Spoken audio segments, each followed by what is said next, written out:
એકવાર વરસાદે બોલાવી છે ધડબડાટી, પરંતુ આ વરસાદી જમાવટ સાથે જ સુરતીઓની વધી ગઈ છે મુશ્કેલી। સુરતમાં વહેલી સવારથી વરસાદી માહોલ જામ્યો અને એ સાથે જ ફરી એકવાર સુરતની સુરત ફરી ગઈ છે। આપની ટીવી સ્ક્રીન પર દેખાતા આ દ્રશ્યો એ જ વાતની સાબિતી આપી રહ્યા છે કે સામાન્ય વરસાદમાં સુરતમાં શું સ્થિતિ સર્જાઈ જાય છે। ભારે વરસાદને કારણે ભેસ્તાન રોડ જળબંબાકાર બન્યો, એક સાઈડનો રસ્તો બંધ કરવાનો વારો આવ્યો અને દર વખતની જેમ વેસુ વિસ્તાર જળમગ્ન થયો।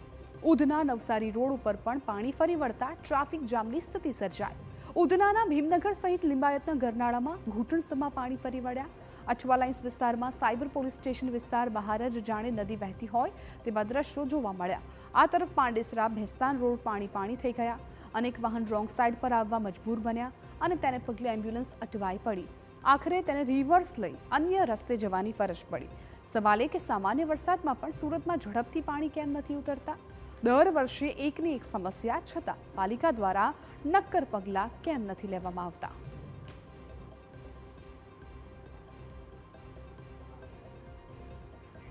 સુરત શહેર અને જિલ્લામાં વરસાદી ધમાકેદાર એન્ટ્રી। સુરત શહેરમાં છેલ્લા 12 કલાકમાં 4 ઇંચ વરસાદ। સુરત જિલ્લામાં સૌથી વધુ વરસાદ પલસાણામાં 5.23 ઇંચ વરસાદ। જિલ્લામાં આખી સિઝનનો કુલ 33 ઇંચ વરસાદ વરસ્યો। સુરત શહેરમાં સિઝનનો કુલ 39 ઇંચ વરસાદ। સુરત જિલ્લામાં પંચાયત હસ્તકના 11 રસ્તા બંધ। વરાછાની ખાડી અને કોઝવે ભયજનક સપાટીની ઉપર। તંત્ર દ્વારા ખાડી અને નદીના જળસ્તર પર સતત નજર। જે રીતે ગુજરાત હવામાન વિભાગ તરફથી આગાહી કરી હતી કે દક્ષિણ ગુજરાત અને કેટલાક વિસ્તારોની અંદર ભારે વરસાદ વરસી શકે છે, ત્યારે દક્ષિણ ગુજરાતની અંદર મોડી રાત્રેથી અનેક વિસ્તારોની અંદર ભારે વરસાદ વરસી રહ્યો છે। સુરત અને સુરત જિલ્લાની અંદર પણ ભારે જે વરસાદ વરસ્યો છે, છેલ્લા 12 કલાકની વાત કરીએ તો સૌથી વધુ વરસાદ છે તે પલસાણા તાલુકાની અંદર જે વરસાદ વરસ્યો છે। સુરતની વાત કરીએ તો સુરતની અંદર પણ 4 ઇંચ જેટલો વરસાદ છે તે વરસ્યો છે। જે ડિઝાસ્ટર જે નાયબ મામલતદાર છે તેમની સાથે સીધી વાત કરીશું કેટલો વરસાદ છે અને કઈ રીતે પરિસ્થિતિ ઉપર જે રીતે નજર રાખવામાં આવી રહી છે। સાહેબ, અત્યાર સુધીમાં છેલ્લા 12 કલાકની વાત કરીએ તો સુરત અને સુરત જિલ્લામાં અંદર કઈ રીતની પરિસ્થિતિ? હાલમાં ભારતીય હવામાન વિભાગ દ્વારા જે ફોરકાસ્ટ 7 દિવસ માટે આપવામાં આવે છે તે મુજબ મધ્યમ વરસાદની આગાહી 26 જુલાઈ સુધી છે, પણ આજે 21 જુલાઈ અને આગામી 2 દિવસ સુધી ભારે વરસાદની આગાહી છે। તેમજ સવારે જે નાવકાસ્ટ ભારતીય હવામાન વિભાગ દ્વારા આપવામાં આવે છે તે 3 કલાક માટેનું હોય છે। તે મુજબ સવારે 7 થી 10 સુધી રેડ એલર્ટ પણ હતું અને ગઈ રાતના 12 વાગ્યાથી લઈ અને આજ બપોરના 12 વાગ્યા સુધી સુરત જિલ્લાની અંદર 2.34 ઇંચ જેટલો વરસાદ એવરેજ વરસેલો છે, જેમાં સુરત શહેરમાં 3.62 ઇંચ જેટલો વરસાદ છે, પલસાણામાં 5.23 ઇંચ જેટલો વરસાદ છે અને અંબિકામાં 4.40 ઇંચ જેટલો વરસાદ છે। હાલમાં જિલ્લામાં પરિસ્થિતિ સામાન્ય છે। પંચાયત હસ્તકના 11 જેટલા રોડ રસ્તા બંધ છે, જેના વૈકલ્પિક રસ્તાઓ ચાલુ છે।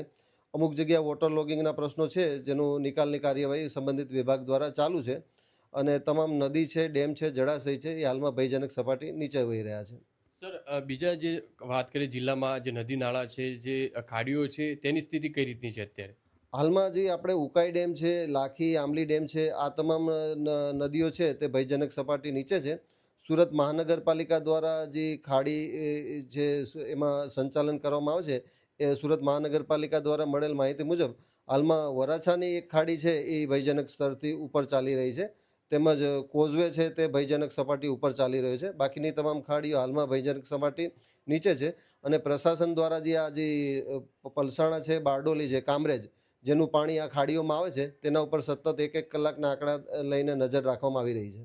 સર, અત્યાર સુધી કોઈ સ્થળાંતર કરાયા હોય અને આવનારા દિવસોની અંદર કઈ રીતની પરિસ્થિતિ હજી હવામાન વિભાગ તરફથી રહે તે રીતે આગાહી છે? હાલમાં કોઈ સ્થળાંતરની માહિતી તો અત્રેની કચેરીને મળેલ નથી અને આગામી દિવસોમાં પ્રશાસન સતર્ક છે। આપણે ત્યાં એક માંગરોળમાં એસડીઆરએફની ટીમ ડિપ્લોય છે અને એનડીઆરએફની ટીમ ઓલપાડ ખાતે ડિપ્લોય છે। આ સિવાય જે સર્ચ એન્ડ રેસ્ક્યુ જે બચાવ કામગીરી કરવામાં આવે છે તે સુરત મહાનગરપાલિકાના ફાયર વિભાગ તેમજ નગરપાલિકાના ફાયર વિભાગ દ્વારા કરવામાં આવે છે। જો જરૂર પડશે તો વધુ એનડીઆરએફ એસડીઆરએફની ટીમ પણ રાજ્ય સરકાર દ્વારા ફાળવવામાં આવશે। જે રીતે સતત ડિઝાસ્ટર મેનેજર તરફથી આ સતત જે નજર છે તે રાખવામાં આવી રહી છે સુરત અને સુરત જિલ્લાની વાત કરીએ તો સુરત જિલ્લાની વાત કરીએ તો પલસાણામાં સૌથી વધુ વરસાદ છે તે ખાબક્યો છે અને સુરતની અંદર પણ સારો એવો વરસાદ વરસ્યો છે, તેના કારણે અનેક નીચાણવાળા વિસ્તારોની અંદર પાણી ભરાવાની જે સ્થિતિ હતી તે સર્જાઈ હતી। કેમેરામેન સંજય ચંડેલ સાથે બલદેવ સુથાર, TV9 સુરત।